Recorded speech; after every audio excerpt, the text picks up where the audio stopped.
On the last Sunday of every month, Project Save the World hosts a global town hall for people who are all over the world who are activists. So we just get together and compare notes and talk about what's on our mind. It's already started this time, and Meta is talking with Bill Lycum, who's famous as being the fox guy. He likes gray foxes. Now you got your fox behind you. That's beautiful. Yeah. They tag along with me everywhere I go. Do you ever touch them when they're alive? No, they won't touch you. You don't touch them? No, they run away. Yeah, but you must have caught some. Well, we did trap one time. We did trap one, a live trap. Because it needed some medical attention. And but that's the only one that I've ever touched, or recently. When I was a kid, though, and I first ran into the foxes, I used to. We trapped them back then. I mean, really, not with a leg trap. Uh-huh. And I was about 13 years old, and once we released the fox from the trap, that fox became very docile. And so I could pick it up in my arms and carry it wherever I wanted to go. How odd. Yeah, I know. It really was odd. And this one woman, the neighbor woman, she met up with me one day when I was carrying one of those foxes. And she said, "Is that a wild fox?" And I said, "Oh, yeah, it is. It is." And she said, "It's going to bite you. It's going to bite you." I said, No, it's not going to bite me. You know, I wasn't afraid. You feel bad now having trapped them. My brother is a Buddhist monk, and he says you're burning your karma with the work you're doing to create healthy passageways and places for them to live. And that's what we're doing, because the landscape out here and along the San Francisco Bay is so fragmented that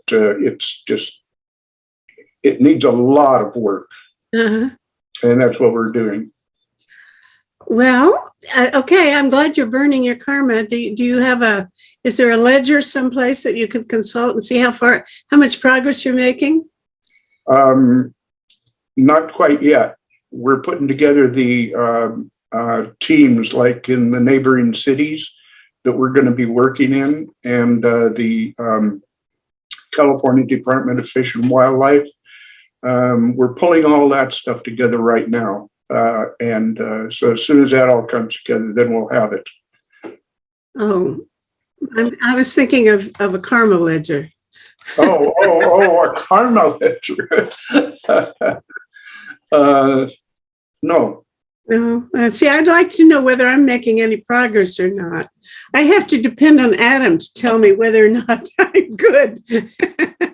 Yeah, well, I think you are. You have an outstanding group of people here. Yeah, but I got a lot to burn off. I won't tell you about that. Hi, guys. How are the rest of you folks? I see Alan Haber, and who else is here with me? Francis Jeffries. Hello, Francis. I'm in Bridgewater, Massachusetts, and I would say my main connection with you is that I work on the abolition of nuclear weapons. I convene the group Rotarians for a World Free of Nuclear Weapons. The group is actually international. Are any of you going to be at either the meeting in Vienna of the first parties or in August at the NPT review? Unfortunately, no. No. Okay. We have a member. I don't have the mobility. Is that Vienna meeting? The Vienna meeting is Next month? the weapons treaty. right. Yeah. It's next month. Just a minute, and I'll tell you. There are two parts to it. The first part is primarily for civil society groups, and that's June 21st and 22nd. And part of the 23rd. And then the second part is the meeting of the states parties, the signatories to the treaty. and it's the TPNW, the Treaty for the Prohibition of Nuclear Weapons. And that meeting continues then for the following 3 days until the 25th. The civil society observers are able to go into the States Party meeting. And we just learned 2 days ago that if we register, we can also speak from the floor, which is a big breakthrough. We didn't expect that, but I'm really looking forward to it. Our primary purpose from my group's point of view is to identify partners with whom we can network within the Rotary context, which has historically focused on humanitarian projects and has not always taken strong political or advocacy positions. So finding a balance in there where you can advocate for humanitarian interests, even though it crosses close to a political decision. So it's to be with the civil society groups means that we're with non-governmental voices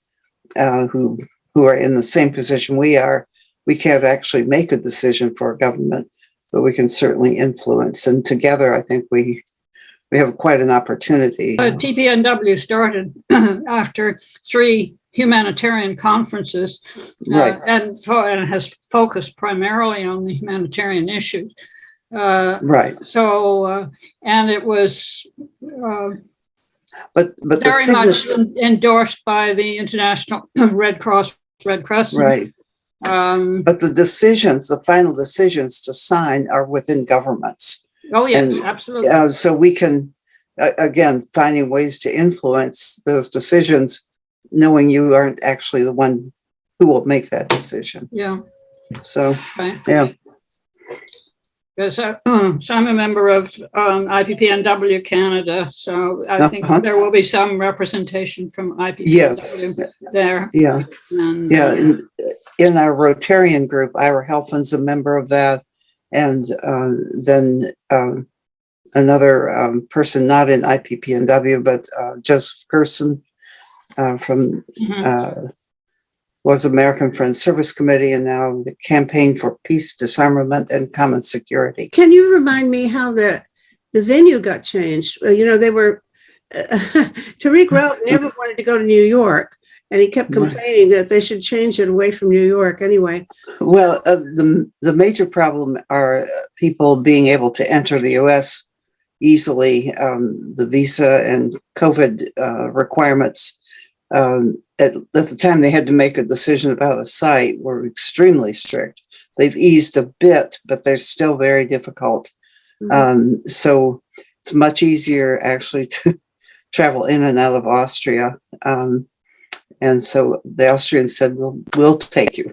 So anyway, they've set it up. There's actually on that Monday, the Austrian government is sponsoring its own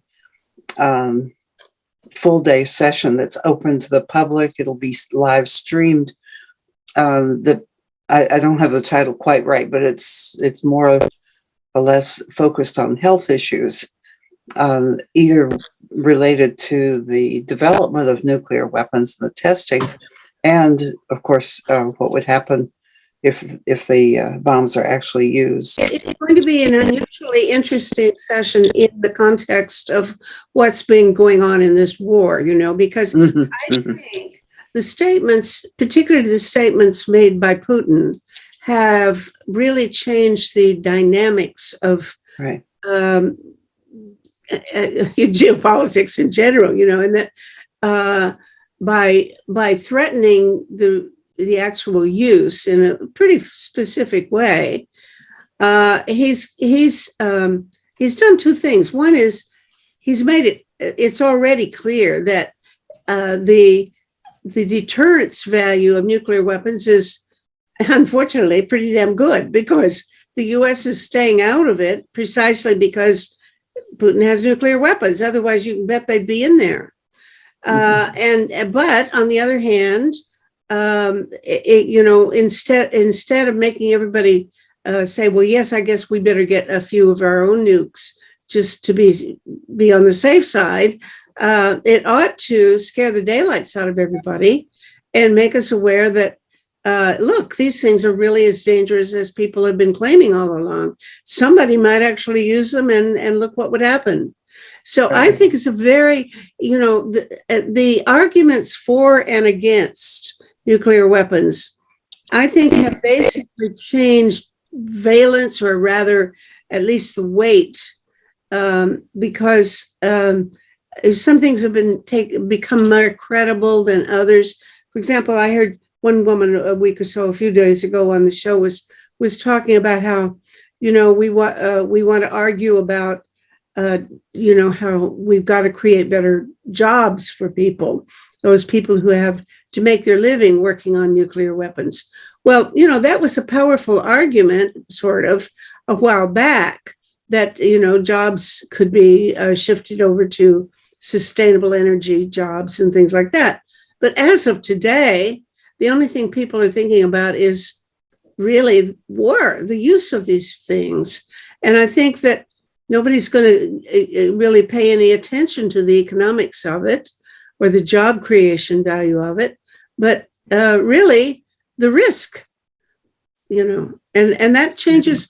I don't know whether it's overall going to make it more favorable to our side to get people persuaded that we really need to get rid of them, or the opposite. Maybe lots of countries are going to say, well, we better get a few.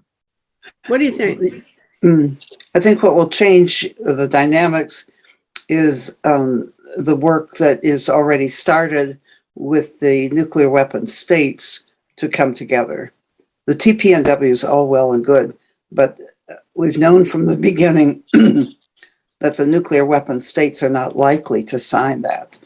But they have hinted that they would come together and develop their own agreement, which would be to disarm and to stop the production of these things. So, and that's got its own complications that a non-nuclear weapons country doesn't face. You don't face the economic impact, for example. So anyway, I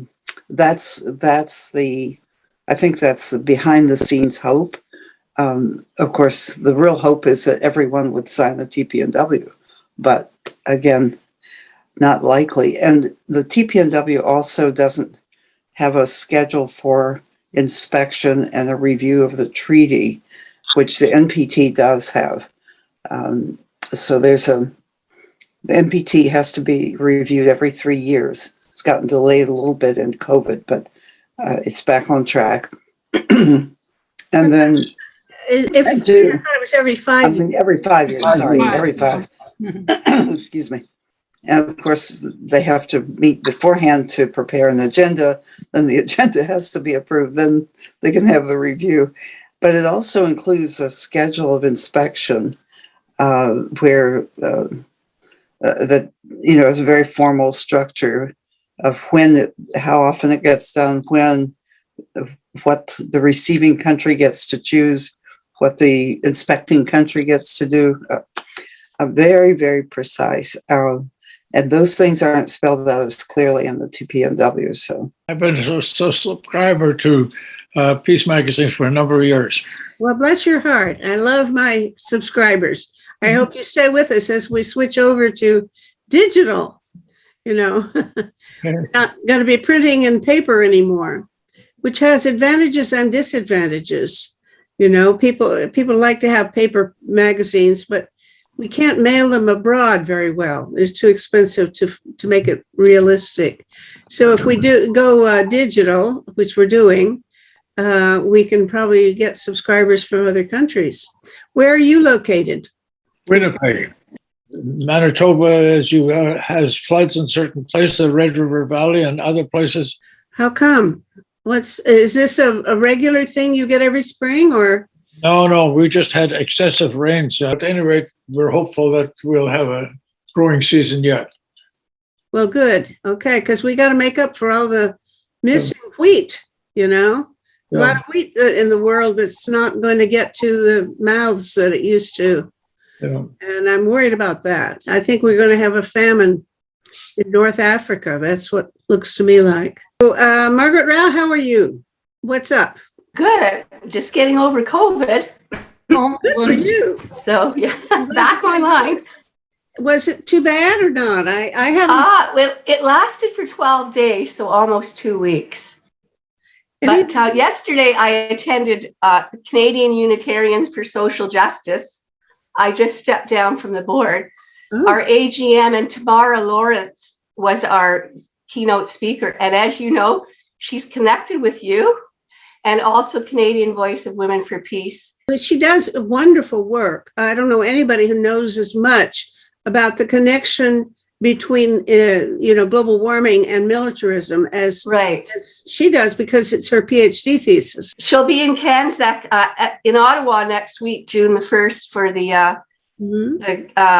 arms trade fair, the annual arms trade fair, which they haven't had for 3 years because of COVID. But she's going to be on the line there next week in Ottawa. Hello, Alexei Prokorenko. Hello. Hello. I'm always so eager to greet you, because we're thank you. Almost certainly not going to have anybody else from Moscow, but you can bring us up to date on how things look in your part of the world. The propaganda is still strong. It's still there. It's still working. It's still poisoning the people's minds. And apart from a couple of grassroots initiatives like green ribbons, like stickers, which you can find here and there in the metro, in the subway, in some public places. It's also a risky thing to do. Apart from that, there is no protest right now.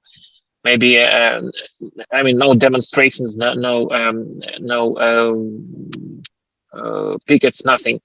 Maybe people understand that they will get arrested immediately, and they will have to pay a fine of some $500 or so, and thus they will also finance the war. That's maybe why the protest has stopped effectively. Some anecdotal protesters appear, but other than that, everything is the same. Are people afraid to talk to you or talk to each other about if you suspect that somebody doesn't necessarily agree with the government position, do you feel cautious about asking them? Of course, it depends on the situation I'm in. Of course, I always hint to people that I am a dissident, and for some people it can be important to know that they're not alone, which is why it's important to talk to ordinary people you come across in your everyday life.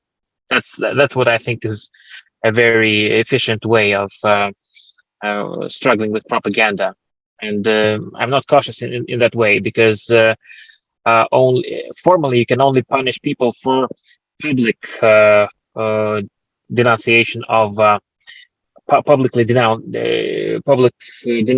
of the war, but not private talks. Yeah, but right now you're being pretty public, and if somebody catches you, I sometimes worry about whether we're putting you at risk. Tell me. So far it's been okay. And I think that the worst times are already gone. Really? The riskiest of times, because the first month was probably the worst one, when people were searched, when even the security guards at the airports did inspect cell phones for people who were leaving Russia.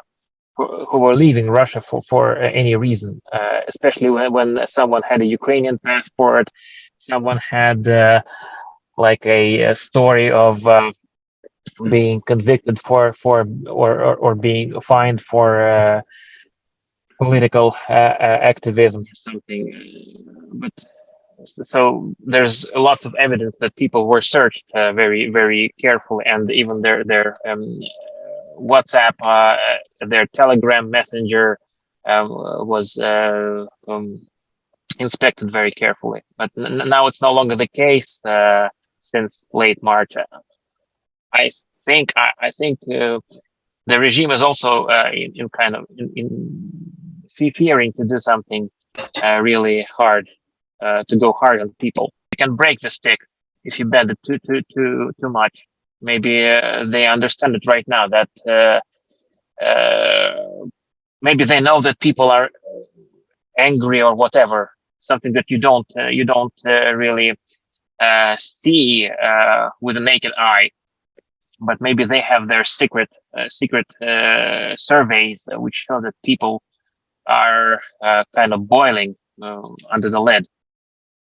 Well, And yeah, it can explode. something like YouTube and Zoom and so on. Do you know anybody, or have you ever heard of anybody being prosecuted or even apprehended in any way for having participated in something like this?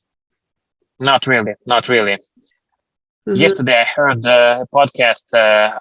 Actually, I listen to it every day. It's Ukraine Cast. It's a very handy podcast by BBC, which covers most of the topics that related to the war firsthand. And the BBC quality is there, so I love it. And yesterday, I heard one professor, maybe you know him, Grigory Yudin. It's a Russian professor who was beaten in February. On the first day of the war, he was beaten by the police for being there in the protest, and now he spoke really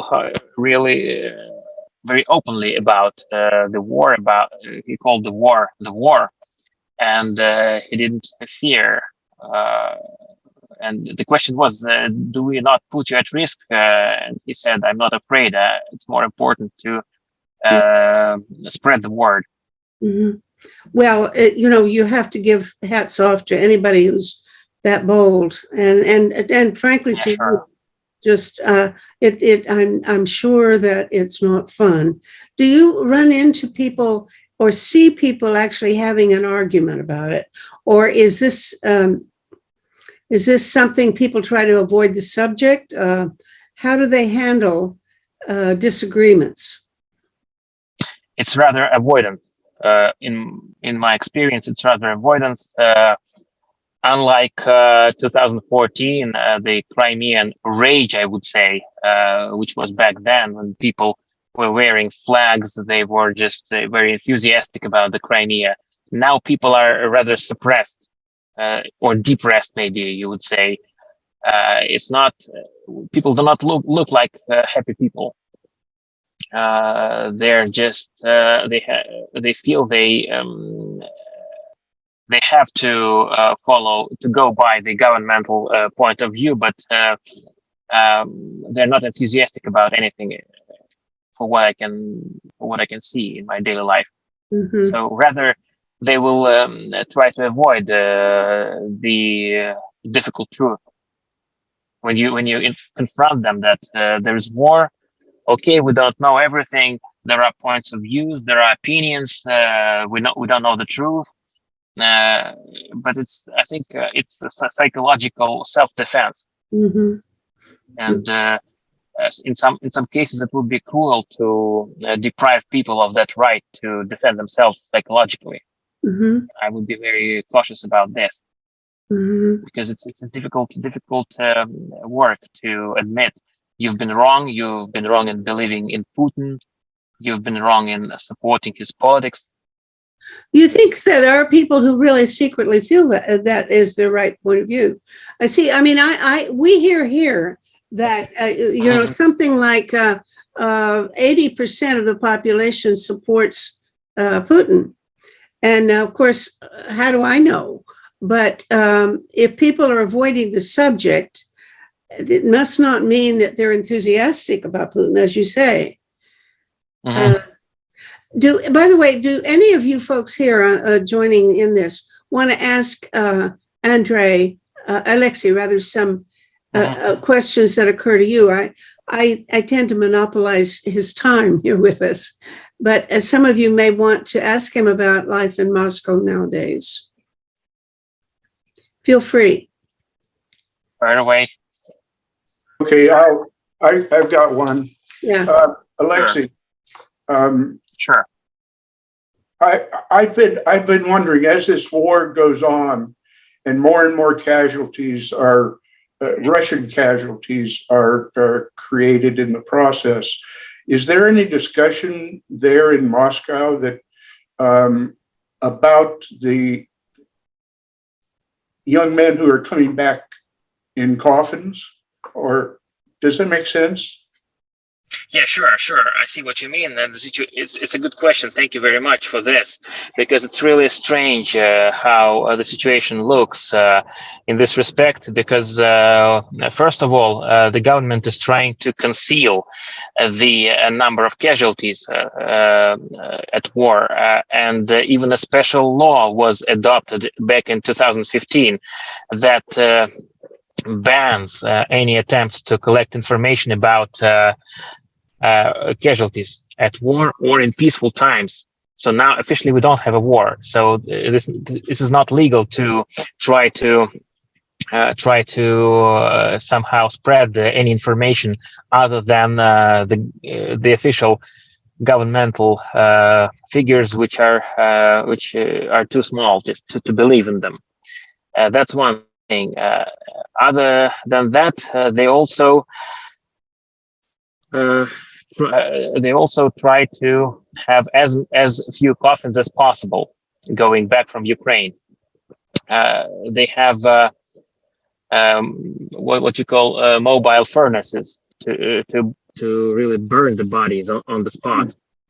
They try to dig people into the ground in Ukraine, so they don't come back like it was the case in Afghanistan in the 80s, because it was really a big problem. Some sergeant or an officer in the 80s who would come back accompanying or escorting the coffin, and who would face the family of the killed soldier. In some cases, they were beaten right away. Just people struggled with the truth of losing a beloved one so much that they would beat the officer who was with the coffin. So now they're avoiding this as well, and even the Ukrainians are struck by the fact how little respect Russian officers show to the fallen soldiers. They just don't collect those who have fallen in action. And finally, the most strange thing is the mothers who already know for sure that their sons have died in combat, but they kind of try to rationalize that death. Of course, they're crying. They're just very, very sad about the loss of their sons, but at the same time, they're trying to prove to the interviewers, to the journalists, and maybe to themselves in the long run, that the death was just not in vain. So they say what they say. It's not natural for a mother, I would say, in normal circumstances. Well, they of course he died, but he died for the great cause of fighting with the West for like fighting the Nazis or whatever. But that's what I would expect from them. Mm-hmm. But you think now that almost everybody really knows the truth, despite the disinformation or propaganda that the government puts out on the press, in the TV and so on. People actually have a pretty good idea of what's so. Is that true or not?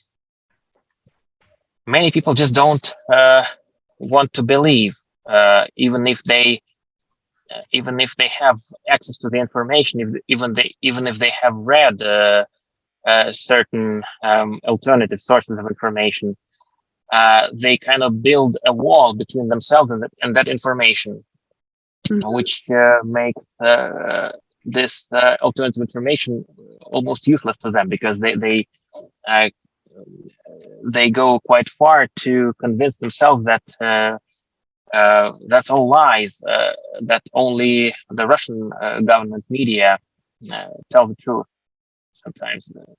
Even if they have access, they just, even in the internet, you just have a plethora of sources of information, but it doesn't mean that you will choose the ones that will make it doubt. That's the trick with the internet. Yeah. I wonder, what it's going to be like when there's a reckoning. Because, at some point you'd think that facts are going to come out, and there will have to be some kind of psychological adjustment as people recognize what has happened that they didn't want to acknowledge. And this is going to be yeah. I've been trying. I tried to get in touch with people in Germany who could give an account of what that was like, because the Japanese and the Russians, as far as I know, and the Americans never, as a people, looked at the guilt of World War II, and everybody had plenty of guilt, but certainly the Russians with the Gulag and all that, and Sure. and the Japanese atrocities, and certainly the Germans. But the Germans, as I understand it, did go through some soul searching and some real public acknowledgement and atonement. They've made reparations and things like that. And so they went through something that not every society does after an ordeal or a guilt experience of that kind. And I wanted to find somebody in Germany who could talk about what that was like when people that they knew, their families, for example, actually had a conversation about what they had not said during the war, about the justification of the Nazi activities. I couldn't find anybody. So far, I haven't found anybody. I want to have a talk show. It'd be interesting to compare what that must have been like with for Germans and with some other group of people who never went through that. And I think Russians never went through that. I remember having a conversation with a man, family friend, who told me about his adoration of Stalin, when he was a young man. He was a man my age, talking about how everybody adored Stalin, just worshiped Stalin. And the next day he said to me, he'd had heart palpitations and anxiety all night because he said he had never, ever told anybody about that. They'd never discussed it. And it was such a big deal for him to actually talk about it now that it caused him all kinds of physiological symptoms. Yeah. Anyway, does that ring any bells for you? People talking about things that they didn't want to talk about earlier? As long as you have an idea that you're exceptional, if you're a super race, you can't come to terms with this sort of thing. But the German experience, it seems to me, did have some atonement because they did try to make reparations and come to terms with their terrible history.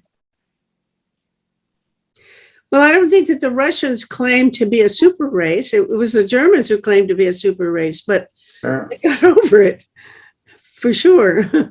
Well, isn't Putin trying to restore some of the glory of the old Soviet system? That's why he wants these territories, and he doesn't like the idea of NATO expanding eastward and so on. Yeah.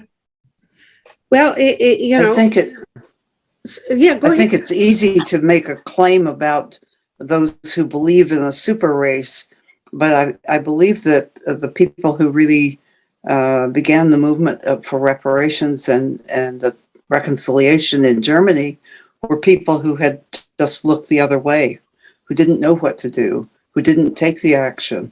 And I think that's probably a larger group than the people who actually acted against Jews, against others, and did horrible things. And that's, for me, that's the take-home lesson, is how often am I looking away? How often am I feeling helpless? How often am I not figuring it out? And I would say that the same will be true in any place.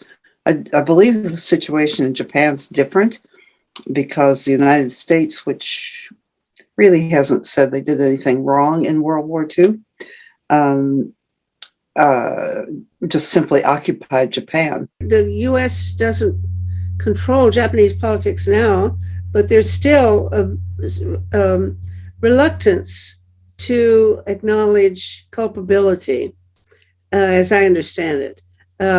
People who make statements about Japan's shame for, say, the rape of Nanking or other atrocities, or even, the sneak attack on Pearl Harbor, or whatever, that those people are still heavily penalized socially. Well, the one person that comes to mind is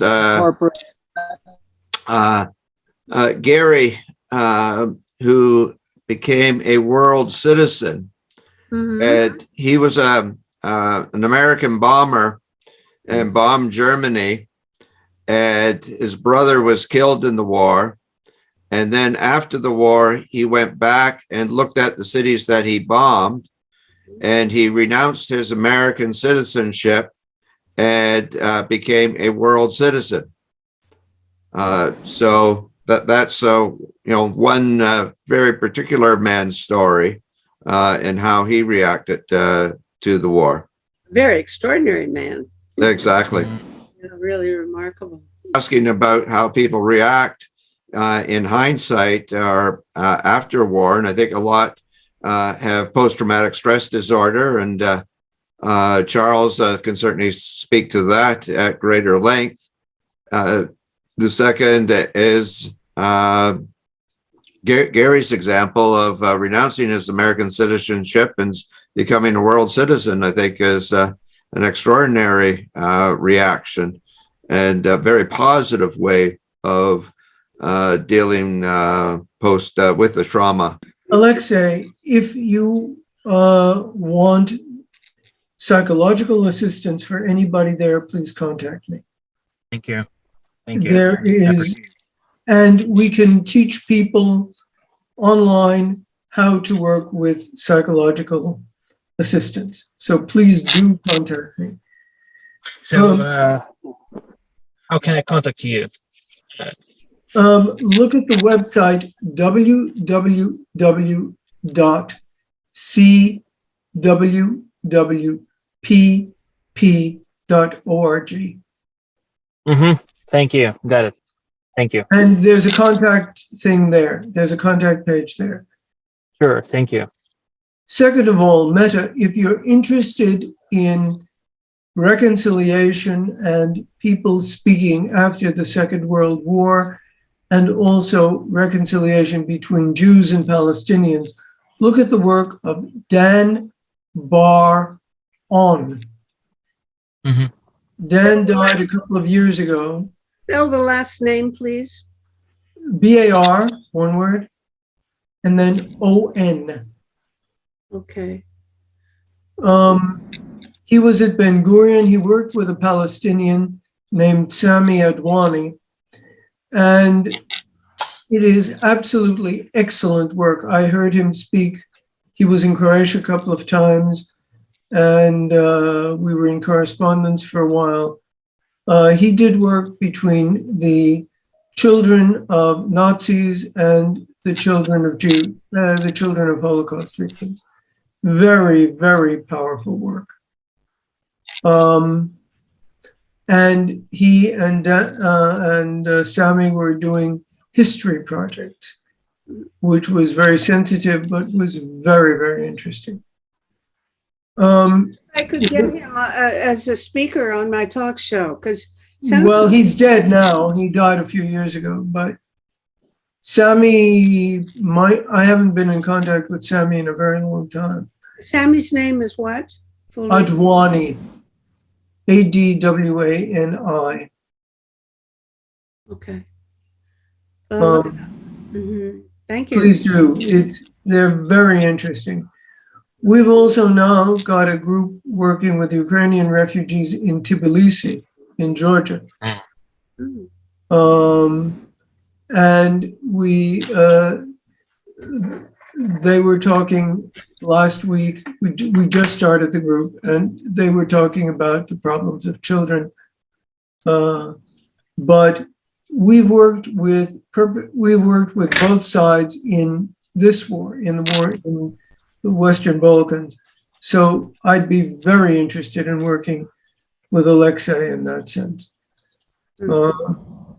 And we're also doing a number of things in Africa, and we're trying to get a group in Turkey together with Syrians and Afghanis and all of those sorts of people.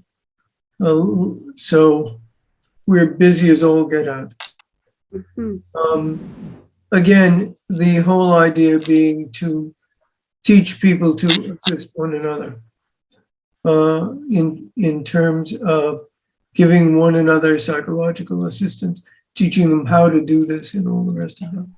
What do you do with, let's assume that one of your clients shows up who is more or less in denial about having blotted out recognition, having denied responsibility, having tried to not think about what their country was doing, having tried to escape any sense of guilt. And they show up and I don't know why they would come to you if they're still in denial, but presumably some people arrive still not wanting to feel the guilt that would be appropriate, that we would think would be the precursor to healing. Am I wrong in thinking that they really need to acknowledge some sense of responsibility before there can be any internal coming to peace with oneself? Okay, first of all, they have to admit that they're traumatized. That's the first thing. Then these are processes that do not take 1 or 2 or 5 sessions. These are processes that take years. And you have to be very patient and very persistent. And you let them talk, and you let them talk over long periods, and gradually it comes out, and it may take 2 or 3 or 5 years. And that's the way you do it. Well, do you consider that phase necessary, that before they can get over whatever they feel is troubling them, that they need to acknowledge this or feel guilt? Not necessarily. They will feel it. This is a process. It comes up as you work with them. It comes up slowly but surely. We've run these groups, and they do happen. It does happen. And that happens with a lot of perpetrators. We work with perpetrators. I've been working with perpetrators for a long time. And eventually it does come up because it's buried, but it's there.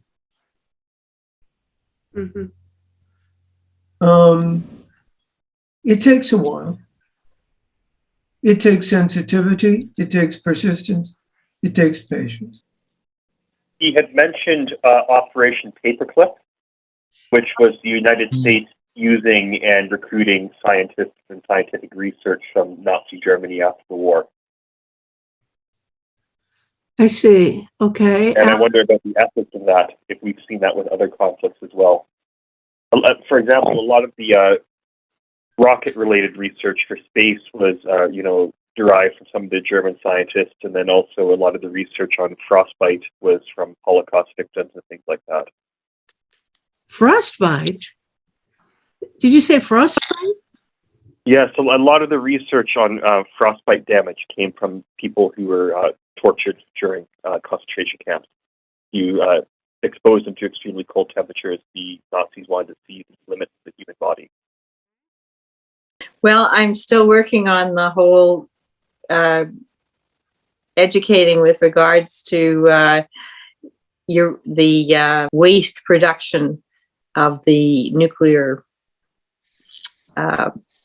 industry. To re-release the book, and so I read it end to end to see if there's any policies that need to be changed, and there's very little that needs to be changed in it to bring it up to date. And it was printed in 2014, so it sort of tells you how little the industry itself has changed. They're still flogging the same kinds of waste reduction or burial, and they're still making the waste, and they're still diverting parts of the product to nuclear arms, and it's still the same fraudulent industry it was 7 years ago, 8 years ago now. And other people are still covering up for it and saying we need more. Yep, that's right. We need more. Oh my gosh, we need more, right? Well, okay, thank you. I am a professor at Queen's. I work on molecular biology. From Greece originally. From Greece, but you're at Queen's University. That's just a short distance up the road, a few hundred miles. Yeah. I came to Canada in 73 after crisis. Right. Okay. So what you say you do molecular biology? I work in cancer research. Well, good for you. All right. And is it something that you can explain to us? In a few words, what I'm trying to do is before something becomes a drug, first you have to find out how the cell divides, the normal one, and what is different once the cell becomes cancer, to design a drug. And so in short, what I discovered is that some proteins that we thought that they play just a structural role to make the cells stick to each other, in fact, they are extremely important in making cancer cells divide. And so this eventually will become a drug. Really? Well, hopefully. But now I am semi-retired now. And I have an excellent PhD student who is co-supervised by me, and also my old student who is a professor at McMaster now. And his family is one of those, you may be interested in this, of interest in this group, about the refugees from Somalia. Yes. What a hard time they had in Canada with racism and with something like, there was an article a bit before the lockdowns in Toronto Star saying that 140 young Somali men had been killed by the police. Where? In the last 20 years. Where? In Canada. 140? Yes. Yeah. Killed by the police in Canada? Yes. I didn't even know there were 140 of them in Canada. Well, there are. It was a big, that was because the mothers had made an organization to protest that. The mothers of these people, these men. And you see, I'm sure you know about the George Floyd murder. 2 years ago now, May 20. Right. It was after that, the Black scientists of Canada, they made an organization, and they had the first meeting last January 27th to February 2nd. And the interesting thing is that in the area where I work, women are about less than 1 in 10. Less than 1 in 10. Among the Black scientists in Canada, 70% were women. Who are the guys? Are they retarded? Are they less smart or what? The simple reason is that racism is worse with Black men than women. Oh my goodness. That's what I'm learning. Okay. That's a kind of a reality they are living in. Uh-huh. And my student, his family is in Toronto. I am at Queens in Kingston. And ever since he came, he was carrying around his neck, hanging, a photo ID with his picture, and also the keys. And if you're trying to work on the bench, it's a pain to have something hanging because you lean forward, for example, and the keys especially, they're going to knock over a bottle or something. He was keeping them around his neck. I said, put them in your pocket. He did not want to say why. Because if you put your hand in your pocket, then someone may think that you're taking a gun out. That's how my uncle was killed during Second World War in Greece. He was about to take the train, and the train was coming very soon after sunrise. He was there about 5 minutes ahead of time, to make sure there was one train a week or something. And now that was the war. The guard was Italian, didn't speak any Greek, and they could not communicate. And when he wanted to put his hand in his pocket to take the ticket out to explain to the guard that, you see, he shot him and killed him. And also during the lockdown, of course, as I am older, I was careful. I stayed home. I would not go to the lab much during all of these lockdowns. But he was at the lab working. And he was worried, and I was worried. Imagine if someone sees a tall Black guy in an empty building and calls the police.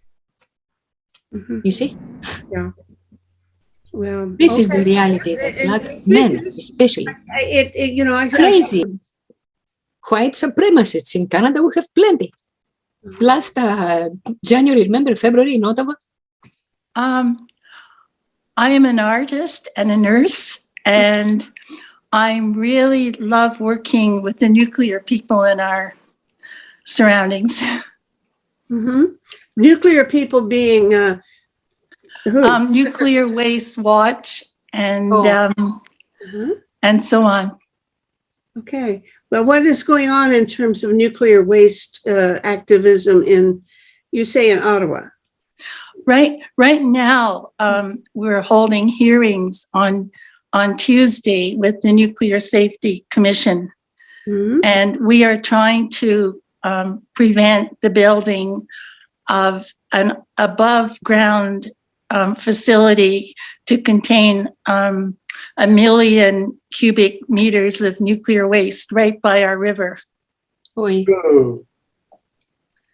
Mm-hmm. I don't think I know anything about that. Can you elaborate? Yes, we have a nuclear facility that was built back in 1943, and it's produced a great deal of waste and has been through a couple of major nuclear accidents. And we have been trucking nuclear waste from all over Canada to this spot 1 kilometer from the Ottawa River and upstream just a couple of 100 kilometers from our nation's capital. And and they're trying to push this thing ahead as fast as they can without all the proper protocols in place. And we're protesting it in every way we can. Now, what kind of containment facility are they designing? It's a mound, which is covered with a special cement and a plastic sheeting. And it's 60 meters high, I think. Is that right? 60 meters high. It's quite. It's about, they say, 8 stories high. Yes, it would be about that. This is like some sort of vat that they will pour the liquid into and then cover it up with dirt or something? It has, they're supposed to have containers inside it in a number of cells, I suppose. But there will be effluent from it that goes into a nearby wetland, and some of it is piped into a lake which is already contaminated. And eventually it will make its way to the river. For sure, or just it could happen. It's planned that that waste will be piped out of it, I suppose. I don't know all the scientific ins and outs, but it's been carefully thought out. Yes. They have. I know a little bit about it, Georgina. Mm-hmm. They have, in fact, the drainage pipes are supposed to be, if it becomes overwhelming for the actual pile of 8-story pile of waste to is maybe washed away or something, they have the fallback that is theoretically going to go into this little lake and go into the river. They've measured the speed at which waste will travel through the subsurface soil. Yes. At something like a meter a year or something. So that's going to take, I forget how long it's going to take to actually get to the river. But the other thing about this is supposed to be low level nuclear waste. But it will contain a fair amount of cobalt-60, which is very contaminating. And their theory is that cobalt-60, since it has a 5.3 year half-life, is going to quote, disappear over the time that it's going. But they're putting so much in that once you get a half-life over, it will be at least 30 or 40 years before you've got it down to true low-level waste. Well, it all depends on how bad it is, because otherwise it depends on how many accuracy it is, all of that stuff, how much it is. It in curies, it's 9.3 times 10 to the 16th. Curies or millicuries. That's huge. It's a lot. It's a enormous lot. It's going to be 1,000 years, worth of half-life. It's going to be more than 1,000 years. Be about 10,000 years. What do we do in the meantime? We're not going to live 1,000 years. Cannot wait. 5.3 is a very long half-life. Yeah. That kind of stuff, they have to dig a big hole, coat it with cement, concrete, throw it there and plug it, as they did in Chernobyl. I don't know what would be perfectly safe, but I wonder where it is now.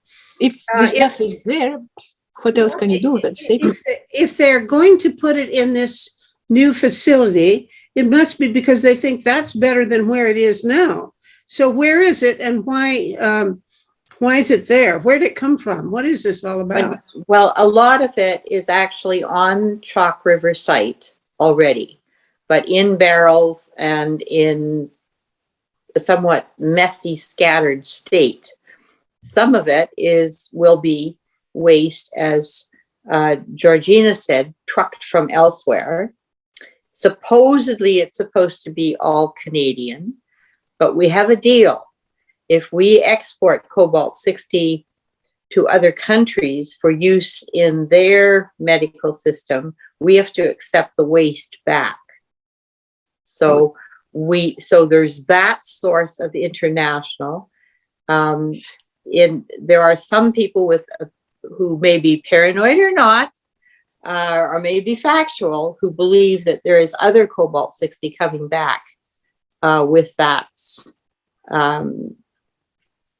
What do you call it? Renationalized waste that we've sent elsewhere.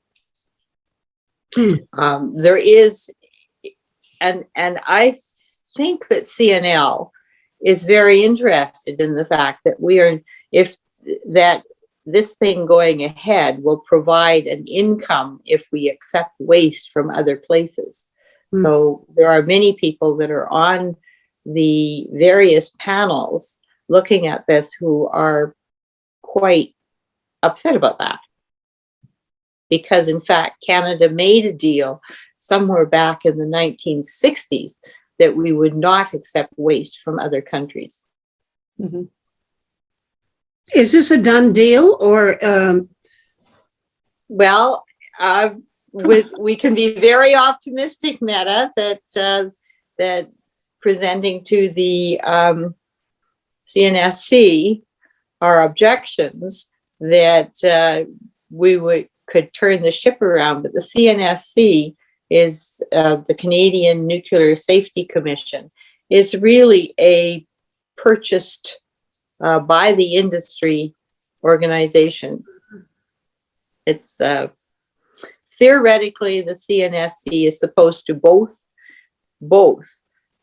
promote nuclear activities and also monitor them, but it seems to be far more on the promotion side than on the monitoring side. Well, that you would think that it'd be smart to have a division of labor there, because there's an obvious contradiction, a conflict of interest. If you're doing one, you can't be doing the other equally well. So you're going to have to emphasize one over the other. And we can imagine what the pressures are for them to emphasize, the production. Yeah. Rather than safety managing. I don't know how much, is there much of anything that you'd call lobbying in favor of nuclear in Canada? The reason yes, there's a lot. There is a lot. I'm not sure what lobbying really would amount to in this case, but I did have a fascinating talk show with a guy named Gregory Yachko, who wrote a book called Confessions of a rogue nuclear regulator or something like that. It's not quite the title.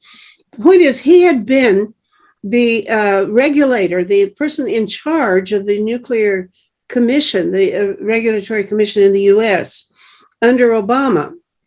And he pretty much had to resign before his term was over because he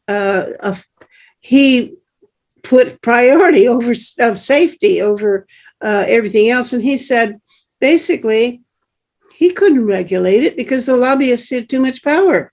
And if he couldn't, then he didn't think anybody else could. So, but the nuclear power lobby group in the U.S., I assume, consists of people who have a financial or, they're sort of independent companies, aren't they? And that's not the case in Canada. That can be the case because this whole move that people must have heard about for small modular nuclear reactors. Mm-hmm. A group that I'm part of monitored the activities of one of the ministers of resources and the lobbyists that approached him. And he had in 1 year 8 visits from nuclear lobbyists and none from people in opposition. That would have been O'Regan that we set up the monitoring. Those of us who are questioning the safety of the nuclear industry and or lobbying for more money being placed into environmentally sound or sustainable energy systems find is that we're not as slick as the nuclear industry is. I've gone to some of the industry workshops, and to find out what they're saying, I always ask the question about what their plans for the waste is. They don't talk about the waste. They don't talk about the things that they are going to wind up producing, or as sidelines like the waste. They don't tell you. I mean, that nuclear power is not required for radioisotopes used in medicine. They let the public believe that we need nuclear power. We don't. We can use isotopes need to be produced somehow. Yeah, but they can be produced by accelerators. Every single last one of them can be used by cyclotrons or accelerators. Yeah. They don't actually need to have nuclear power. Now, whether that's really as efficient as producing them in a nuclear power plant, I have no idea. But they all can be produced. But we don't hear that. But you also won't hear the nuclear industry saying that it is needed for the production of radioisotopes, which is kind of cute of them. They just don't say it to let everybody else believe it. And I, until recently, thought that technetium 99M needed a nuclear power plant for production. The technetium is the most commonly used radioisotope in medical diagnosis, and it does not. It can be produced in cyclotrons. Yeah. Well, I don't think we are anywhere near within sight of actually phasing out existing nuclear power plants. I think the most that we could hope for is to stop the production or creation of new ones. Am I wrong? I mean, I think that's correct. The other thing, though, that we have to be attuned to is this ridiculous thing like that the industry is trying to do in New Brunswick, and that is license a nuclear power plant that is already old for another 25 years without review. We think that's actually very dangerous. who could review it? What kind of experts would you want to go sniffing around a power plant and see what needs to be fixed or might break? Nuclear engineers are the people who are trained to do that. And the thing that they look at, particularly in older nuclear power plants, is the tubing, because everything becomes radioactive in a nuclear power plant eventually. But the part that is quite dangerous is the nuclear tubing, which captures atoms, radioactive atoms, which then change the actual structure of the material itself and allow it to corrode. Yes, I talked to one guy once, and I can't report it accurately, so what I'll say is not quite true. But as I recall, it's something like he was saying that there are like 100 miles of tubes or something in the reactors that are near Toronto, one reactor, that are full of, what do you say, hydrogen or something that would be explosive, and that these metal tubes get old and break and could rupture and have a big explosion or a fire or something. Okay, now don't believe anything I just said, but it's part of it is halfway true anyway. Meta, that's why they do this refurbishing. Remember, they shut down Darlington for 2 years in order to, and I forget how much it cost, if maybe Richard or Barbara remembers, but I think it was something like $2 to $4 billion to refurbish Darlington. Okay, well then if the other that means they put new pipes in. Okay. 25 years is too long for an already old nuclear power plant. What rationale have you found that they give for putting these waste repositories right next to water on Lake Huron, on the Ottawa River, and so on? Is it because it's too expensive to have pipes to take them farther away? I think it's just for convenience and cheapness, really, because the one at Chalk River is just there where everything is. Yeah. And they don't have to take all this legacy waste anywhere. So it's not hurting anybody where it is, but they think that it's an improvement if they move it. Well, it is hurting people where it is, because a lot of it is from nuclear accidents back in the 50s, and it's still in sand trenches. It's not being completely cleaned up, and it's still leaching into the Ottawa River. Initially, the radioactivity actually goes up because the short-lived radioactive elements are gone.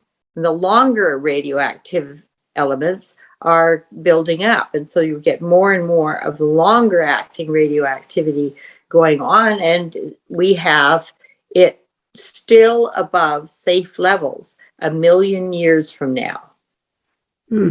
I find it amazing that uranium decays to something thorium, which is stronger, which decays to 3 other things that last for hundreds of thousands of years. That's right. That exactly like it.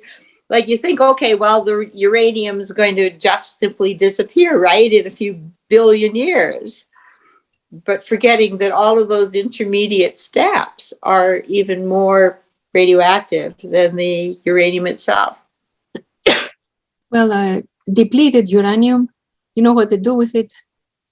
They put it in missiles of all sorts at the top, because they can go, it's very, very hard, and it can go through the tanks, the armor of tanks. They have exported a whole bunch of that stuff, including from Canada, to Iraq. That's why Iraqis are getting cancers. Mm-hmm. Talk about crimes against humanity. Yeah. We call this civilized, to bomb a country and leave this stuff all over the place for children to play on, for people to get into the water supply. Yes, uranium-238 is not benign. I don't have the sense that there's as much opposition in the US to nuclear power as there is here, or am I wrong? Would you know about that, Alan? We have a friend, Kay Cumble, who's right on the Michigan side of Lake Huron, dealing with the Ontario burial plan right across the lake. It seems to me it's still in contention as to whether they're going to bury it or move it somewhere else. Mm-hmm.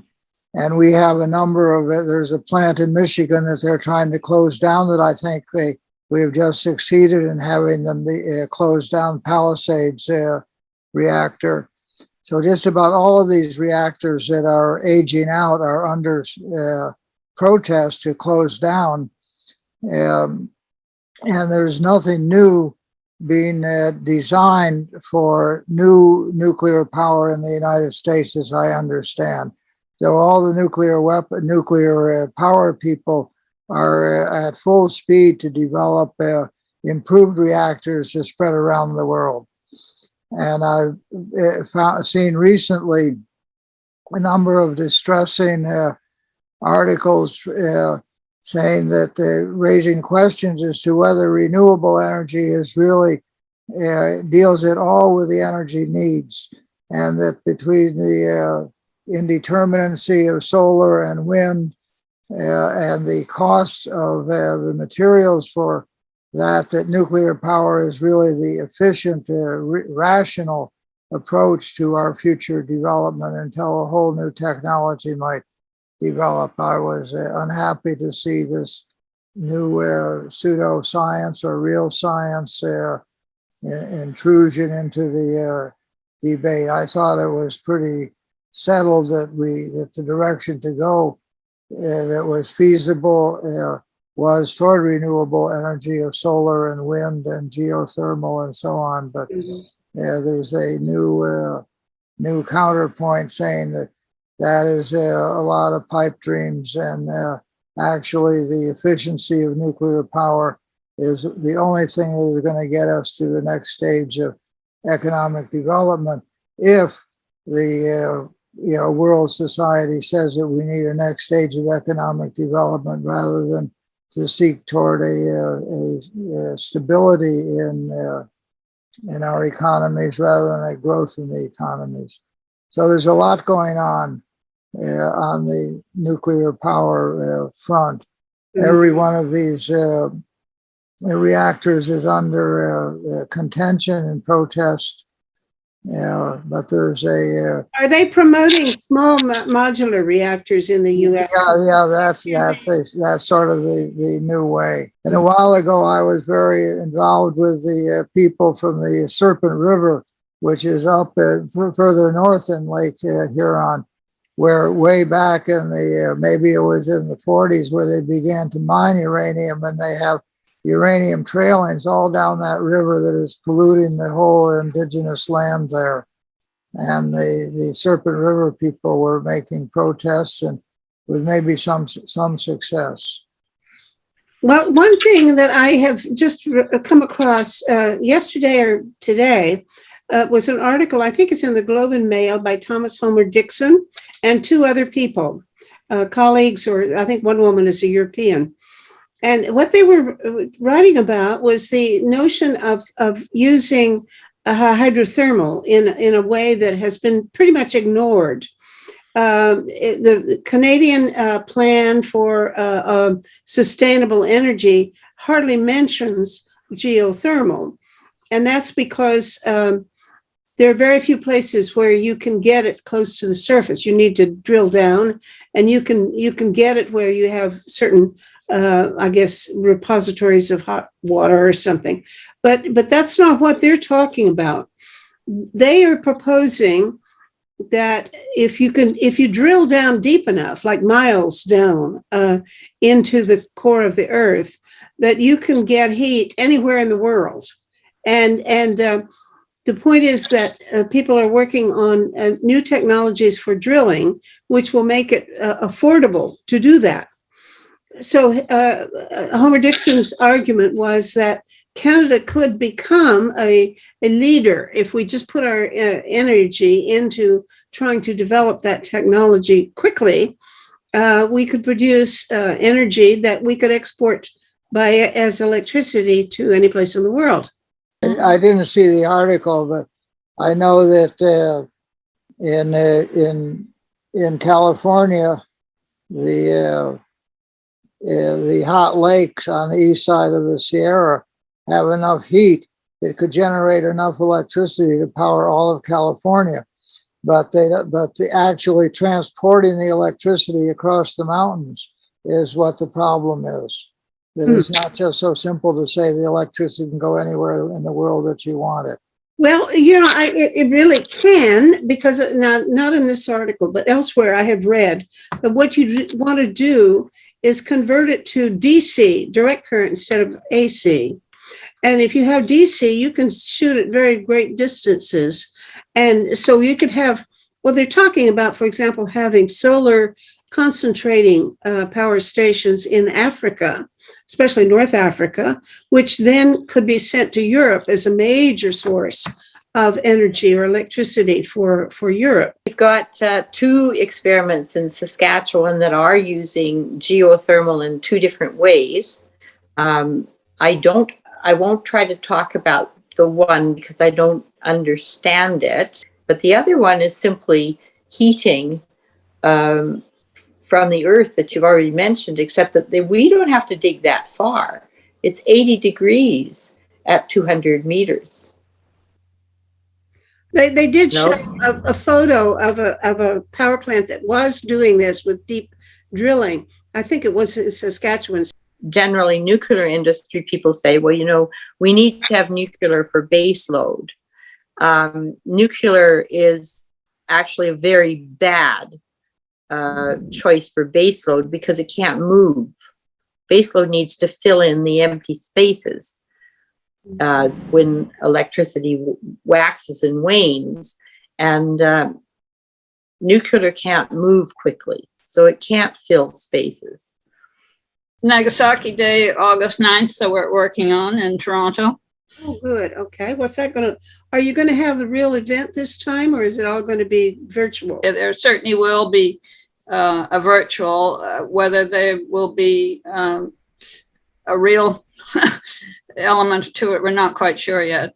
Alexei, do you mind if you have heard any conversation in Russia about Putin's threat to use nuclear weapons?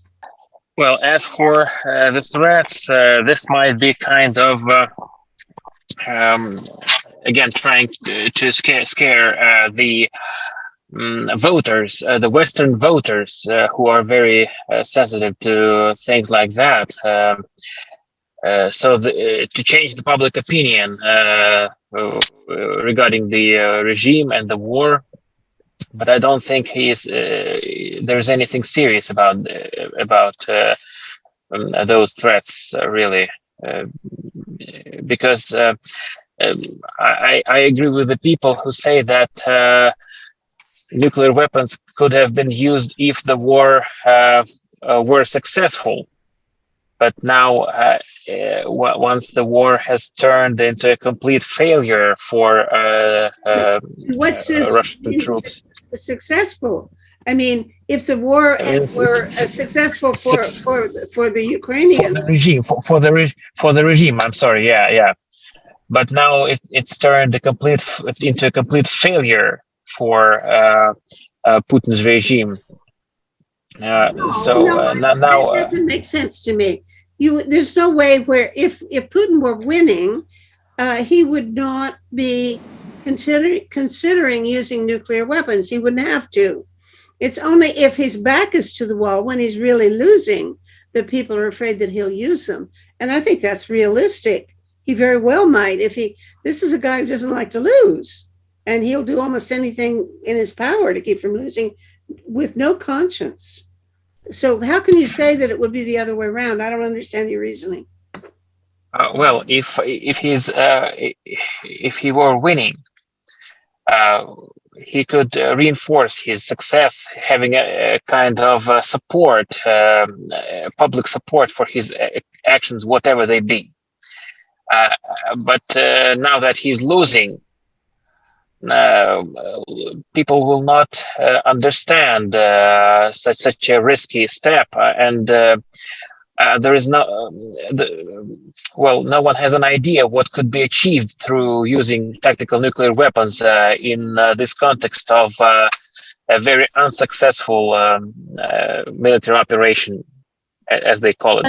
The moment that he used the nuclear weapon, there would be huge retaliation. But the Americans, Europeans, everybody. But I think he said no, that he wouldn't. And I think that's great, but then he didn't need to. I mean, they've got enough. If he wanted to retaliate with, something else, they've got plenty of conventional weapons that would do enough damage to scare the daylights of any sensible person. It was on, I believe, our last talk show when Andrei Kamenshikov in Kyiv said, please try to help me get to Modi or Xi, because both India and China have leverage over Russia now. They do have some influence, and they're probably the only people who have any influence with Putin. But ask them to draw a real red line and say, don't you dare use nuclear weapons, because we will not have anything more to do with you if you do. And the reason he said that is that he's afraid that, if the Ukrainians are clearly winning, which at that point they were, and I don't think so much anymore, but if they were clearly winning and Putin's back was to the wall and he had nothing left to do, that's when he would use nuclear weapons. Maybe just one or two to show that he was gutsy enough to do it. But I think the logic was that that's when he would use it and not when he was winning. Well, the people with knowledge about the matter, they say that one thing that could really discourage Putin from pressing the button is the risk that one of the 5 or 6 officers who will have to do the rest of the job for the missiles to take off. If one of them, those 5 officers, refuses to do so, this will be the end of Putin's regime. And now that the people, the insiders, they know that the army is not winning, it's losing, the odds of such a refusal is much greater than it used to be when, or if, had the army been winning before. So, for example, after the Crimea, Putin's reputation was very high as a person who can really gain new territory without really losing something. But now the situation is different. I think people in the military know quite well, unlike the general public, that there are no successes whatsoever. And what had been planned has not been achieved. And now the odds of a disobedient officer who's in control of the actual missiles, they're quite high. And that's one reason why Putin may not be feeling very well about taking the risk.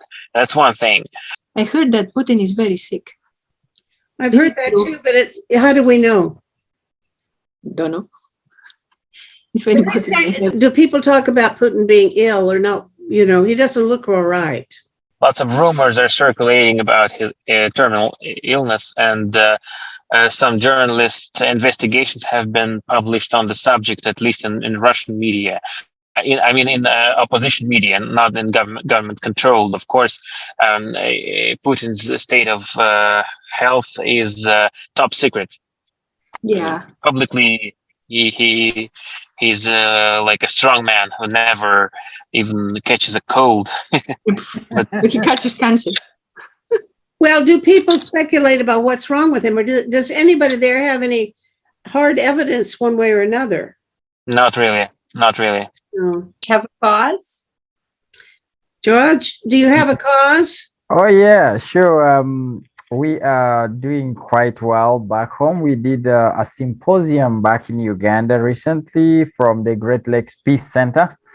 And also currently we are planning to have one of the traditional leaders in Uganda come over to Canada sometime in September to have to learn certain technology innovations and things that they can take back home. But most importantly, some of these traditional leaders are really the biggest stakeholders of peace advocacy, and also trying to make sure that the livelihoods of people that are around them are always good. So we are organizing a symposium that is taking place from the 28th to the 4th of October. And I'm looking out for people that can be keynote speakers in this symposium. So maybe I'll touch base with you, and then we get along, and you introduce me to some few people that I can put into this action. And I'm looking out for some traditional natives that can connect with our king, and Oh yeah, sounds good. Now, what kind of technological expertise are you looking for? We are looking for things to do with science and technology, health, education, and tourism. Mm-hmm. Tourism. I see. Yes, please. Yeah. Not farming. Yeah, and agriculture. Agriculture. Yes, please. Because I think there's a lot going on in terms of agricultural innovation, and I don't know how we're going to spread the word about that, but there's certainly a room. By the way, I have not bought it or read it yet, but George Monbiot in Britain has just published a new book, whose title I obviously don't remember, but it's full of very interesting and ideas about agricultural and food technology that I gather have not been well publicized before. So I want to get that book and have a look at it, because it might be a source of really new information. Although I don't necessarily already, I can see I'm not going to agree with everything he says. Anyway, looks like our time is up. Great discussion. All right. Thank you all for coming. I'll see you. Thank you very much. Besides these monthly global town halls, Project Save the World produces a show 3 days a week in addition, and sometimes more. This is episode number 457. You can watch these other shows, all of them, or listen to them as audio podcasts on our website, tosavetheworld.ca. Eventually, we post the transcripts there. And when you get there, look around the website because we have conversations there all the time about 6 global issues, plus potential reforms in governance, economics, and civil society. To find a particular talk show, enter its title or episode number in the search bar, or the name of one of the guest speakers. After you've watched or listened, scroll down and share your own thoughts about the show. This is a place for dialogue. Project Save the World also produces a quarterly online publication, Peace Magazine. You can buy a single copy or subscribe for $20 Canadian per year through Pressreader. Just go to pressreader.com on your browser and in the search bar, enter the word peace. You'll see the cover of the current issue and buttons to click.